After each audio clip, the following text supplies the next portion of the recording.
Hello အားလုံးပဲမင်္ဂလာပါနော်ဒီနေ့တော့တင်စာကဆီယမမိုဟောစီရေးသားထားသောဟန်ချက်ညီသောဘဝစောင့်ထဲမြင်ပြီးတော့3မိနစ်တရားထိုင်ပါဆိုတဲ့အကြောင်းလေးကိုဖတ်ပြရှင်ပါတယ်3မိနစ်တရားထိုင်ပါမြတ်တာပို့တယ်ဆိုရင်ကိုအရင်ဆုံးပို့ရမယ်လို့ဆရာတော်ကြီးတွေမိန့်နာကြောင်းပူပါတယ်ကျမကတော့မြတ်တာပို့တိုင်းငါသည်ဘေးရန်ကင်းကွာကျမရှမ်းသာပါစေစိတ်ကြည်လင်တန်ရှင်ကိုအတွင်းမှာလဲတရားတွေကိန်းပါစေလို့ယူတတ်ပါတယ်အရင်ဆုံးကိုစိတ်အေးချမ်းသွားတဲ့အခါတခြားသူတွေကိုထိထိရောက်မေတ္တာပို့ပေးနိုင်တယ်လို့ပါပဲအခုနောက်ပိုင်းOxford ဆရာတော်ရဲ့တရားတွေနာရတဲ့အခါဆရာတော်ကဂယုနာအင်္ဂလိပ်လို compassion ဆိုတဲ့စကားလုံးဟာမေတ္တာနဲ့တွဲပြီးမကြာခဏဆိုသလိုသုံးတာကိုတတိထားမိပါတယ်ကိုနဲ့စိတ်ကိုအရင်ကမွေးတဲ့သားတပွဲမေတ္တာဂယုဏစိတ်နေထားပါလို့ဆိုပါတယ်ကျမတို့ကကိုအချစ်ဆုံးပဲလို့ပြောလို့ရှိကြပါတယ်တကယ်တမ်းတေချာစဉ်းစားကြည့်တော့အပြောနဲ့အလုပ်ကဟာတခြားစီပါပဲကိုရှိဖို့မေတ္တာဂယုဏထားဖို့ဝေးစွာ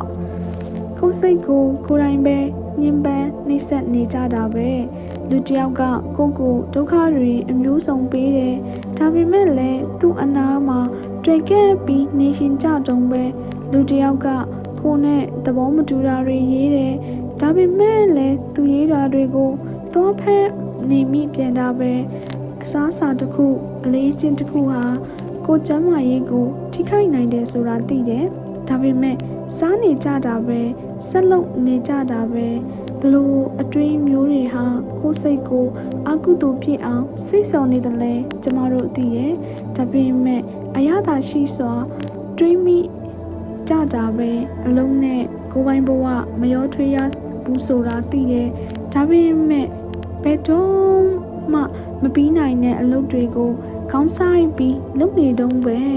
အချိန်တိုင်းကိုယ့်ဘဝဝင်ကျင်မှာပေါ်နေသမျှလူတွေအတန်တွေစကားတွေပုံရိပ်တွေအာယုံတွေကိုအမြဲတုံ့ပြန်နေတဲ့အခါဒီကိုယ်စိတ်နှစ်ပါးစလုံးဟာ burn out ဖြစ်လာတတ်ပါတယ်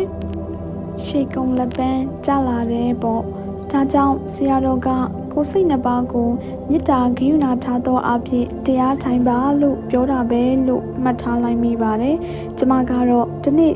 30မိနစ်လောက်တရားထိုင်ပါတယ်အသက်ရှူလေ့ကျင့်ခန်းလုပ်တယ်လို့ဆိုကြပါစို့တခါတလေမနေ့ရောညရောထိုင်လို့ရပါတယ်တပတ်တရက် next တရားစကန်လေးသွားပါတယ်တရားထိုင်ရင်မိနစ်30ဆိုတာပိတ်နေအောင်ထိုင်ရတာပါပြောရတာလွယ်ပေမဲ့တကယ်ခက်ပါတယ်အဲ့တော့မိနစ်30စလုံးတစ်ခါတည်းမထိုင်နိုင်တဲ့အခါ3မိနစ်စီတစ်နေ့ကို10ခါထိုင်ရောလို့တွေးမိတယ်မိုးလင်းလင်းချင်းကိုဘာမှမလုပ်ရသေးခင်3မိနစ်လောက်အသက်ရှူလေ့ကျင့်ခန်းကိုလုပ်တဲ့အခါစိတ်တွေနည်းနည်းတည်ငြိမ်အေးချမ်းသွားပါတယ်ငြိမ်နေတဲ့စိတ်ဟာထိန်းရတာလွယ်ဟောင်မှုတစ်နေ့လုံးမှာတတိလေးနဲ့ဖြတ်တန်းသွားနိုင်ပါပြီတတိရှိနေရင်ဝိပဿနာဖြစ်နေပါပြီတဲ့ဒါကြောင့်အဲ့ရကနနုရှင်းမှာ3မိနစ်လောက်ဝင်လေထွက်လေကိုမှတ်လိုက်ပါအဲ့ရထဲမှာမှတ်လိုက်ပါအလုပ်တရားရုံရောက်တဲ့အခါကွန်ပျူတာမဖွင့်ခင်အီးမေးလ်တွေမစစ်ခင်3မိနစ်လောက်ဝင်သက်ထက်မှတ်ကြည့်ပါဦးထမင်းစားပြီးတဲ့အခါစိတ်ကိုအကုသိုလ်ဖြစ်စေမဲ့အကြောင်းတွေနားထောင်တာကြည်တာပြောတာဆွေးနွေးတာမလုပ်ပဲ3မိနစ်လောက်ခဏတိတ်ဆိတ်နေပြီးကိုယ်စိတ်ကိုအေးကျသွားအောင်လေ့ကျင့်ပေးစေချင်ပါတယ်အလုပ်ပြီးတဲ့အချိန်မှာတစ်ခါမှတ်ကြည့်ပါ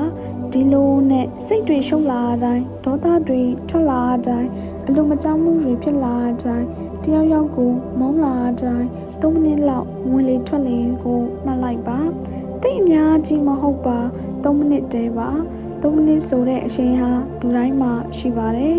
အဲ့ဒီအချိန်လောက်တော့လူတိုင်းပေးနိုင်ပါတယ်မိမိကိုယ်စိတ်နှစ်ပါးစလုံးကိုမေတ္တာဂရုဏာထားပါ